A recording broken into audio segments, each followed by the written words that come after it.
As-tu déjà remarqué comment les personnes vraiment riches, celles qui bâtissent des empires durables, semblent naviguer la vie avec une sérénité presque surnaturelle? Ils ne paniquent pas face aux crises, ne se laissent pas distraire par les tendances éphémères, et pourtant, leur influence grandit sans effort apparent. Mais voici la vérité que peu d'entre eux avoueront ouvertement. Leur succès repose sur des principes anciens, souvent ignorés dans notre monde obsédé par l'immédiat. Dans cette vidéo, nous allons explorer ce que le riche ne te dira jamais. Ces secrets stoïciens qui transforment la poursuite de la richesse en une quête de maîtrise intérieure. Tu apprendras comment appliquer ces idées pour cultiver une force mentale inébranlable, transformer tes échecs en carburant et bâtir une vie prospère sans te perdre dans l'illusion du matériel.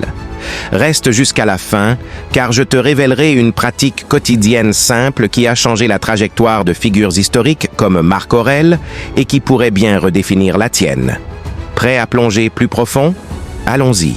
Commençons par observer le monde qui nous entoure. Dans notre ère moderne, la richesse est partout célébrée comme le but ultime. Les réseaux sociaux débordent d'images de yachts, de villas somptueuses, de vies apparemment parfaites. On nous vend l'idée que l'accumulation, plus d'argent, plus de possessions, plus de reconnaissance, est la clé du bonheur. Pourtant, regarde autour de toi. Combien de personnes, même avec des comptes en banque bien garnis, se réveillent chaque matin avec un vide intérieur? Ils courent après des promotions, des likes, des achats impulsifs, mais finissent épuisés, anxieux, prisonniers d'un cycle incessant. Le problème n'est pas la richesse en soi, c'est la façon dont nous la poursuivons. Nous confondons l'abondance extérieure avec la paix intérieure, et cela nous laisse vulnérables aux aléas de la vie. Une perte d'emploi, une relation brisée, une crise économique. Sans un fondement solide, ces chocs nous déstabilisent, nous font douter de notre valeur. Et c'est précisément ici que les riches authentiques, ceux qui perdurent, opèrent différemment. Ils ne te le diront pas, mais leur approche repose sur une philosophie qui transcende l'argent. Le stoïcisme. Le stoïcisme n'est pas une doctrine poussiéreuse réservée aux philosophes antiques. C'est une façon de vivre, une boussole pour naviguer les tempêtes de l'existence. Imagine un empereur romain, Marc Aurèle, régnant sur un vaste empire tout en affrontant guerre, trahison et maladie. Il n'avait pas de coach en développement personnel, ni d'application de mindfulness. Il avait ses méditations, un journal intime où il rappelait constamment « Concentre-toi sur ce que tu contrôles ». Les stoïciens comme lui, Sénèque ou Épictète, nous enseignent que la vraie richesse ne vient pas de ce qui nous arrive, mais de notre réponse à ces événements. Ils distinguent l'externe, fortune, réputation, santé, de l'interne, nos jugements, nos choix, notre caractère. Dans un monde moderne saturé de distractions, cette transition vers la pensée stoïcienne est libératrice. Elle nous invite à lâcher prise sur l'incontrôlable, comme les fluctuations du marché ou les opinions des autres, pour investir notre énergie là où elle compte vraiment, en nous-mêmes. Maintenant, approfondissons ce développement motivationnel. Le riche ne te dira jamais que sa réussite commence par une acceptation radicale de la réalité. Pas une résignation passive, mais une reconnaissance claire. La vie est imprévisible, souvent injuste, et c'est précisément dans cette imperfection que réside l'opportunité de grandir. Pense à Sénèque, un des hommes les plus riches de son époque, qui perdit tout, fortune, statut, sous l'empire de Néron. Au lieu de s'effondrer, il écrivit « La fortune ne nous donne rien, elle ne fait que nous prêter ». Cette mentalité transforme la peur en carburant. Au lieu de craindre l'échec, le stoïcien l'accueille comme un maître. Imagine-toi face à un revers professionnel, une promotion refusée, un projet qui s'écroule. Le réflexe commun est la frustration, le blâme extérieur.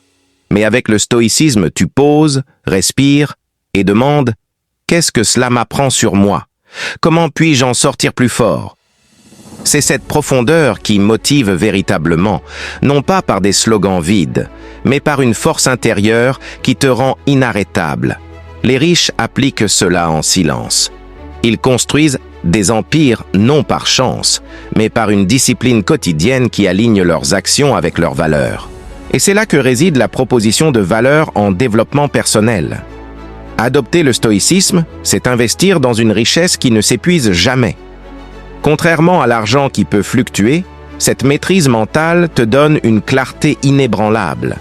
Tu apprends à pratiquer la vertu, courage, tempérance, justice, sagesse, comme des muscles à entraîner. Prends la tempérance, par exemple. Dans une société de consommation effrénée, elle t'enseigne à désirer moins, à apprécier ce que tu as déjà. Sénèque, malgré sa fortune, vivait simplement, rappelant que celui qui a beaucoup veut plus, celui qui a peu est content. Cela libère ton esprit des chaînes du matérialisme, te permettant de poursuivre des objectifs avec une focus laser. En développement personnel, cela se traduit par une croissance authentique. Tu n'es plus victime des circonstances, mais architecte de ton destin. Imagine la liberté de savoir que ton bien-être ne dépend pas d'un salaire ou d'un statut social, mais de ta capacité à choisir ta perspective. C'est une transformation profonde qui élève ton existence au-delà du superficiel. Passons maintenant à des applications concrètes dans la vie quotidienne, car le stoïcisme n'est pas une théorie abstraite, c'est une pratique vivante. Commence par ta routine matinale. Au lieu de scroller sur ton téléphone, adopte la réflexion stoïcienne. Prends 5 minutes pour visualiser ta journée. Demande-toi, quels obstacles pourrais-je rencontrer? Comment puis-je y répondre avec calme?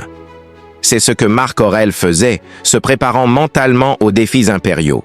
Appliqué à tes finances, cela signifie distinguer besoins et désirs. Le riche ne te dira pas qu'il évite les achats impulsifs, non par avarice, mais par sagesse. En se demandant toujours, cela renforce-t-il mon caractère ou me distrait-il? Essaie cela la prochaine fois que tu es tenté par une dépense inutile. Pause, évalue et choisis consciemment.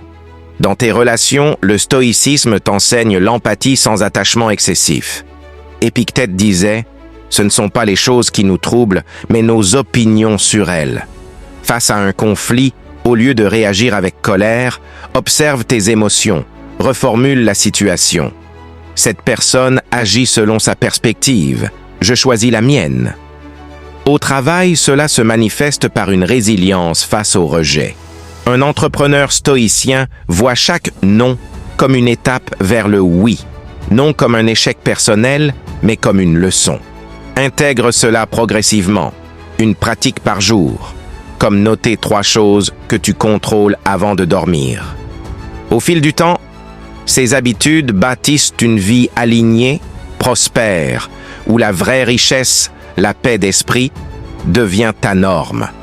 En conclusion, ce que le riche ne te dira jamais, c'est que la véritable abondance naît d'une maîtrise stoïcienne de soi. Dans un monde qui pousse à l'accumulation frénétique, ces principes anciens offrent un chemin vers une existence épanouie, résiliente et profondément significative. Tu n'as pas besoin de fortune pour commencer. Tout ce qu'il faut, c'est la volonté de regarder en toi et d'agir avec intention. Souviens-toi des mots de Marc Aurèle. Le bonheur de ta vie dépend de la qualité de tes pensées.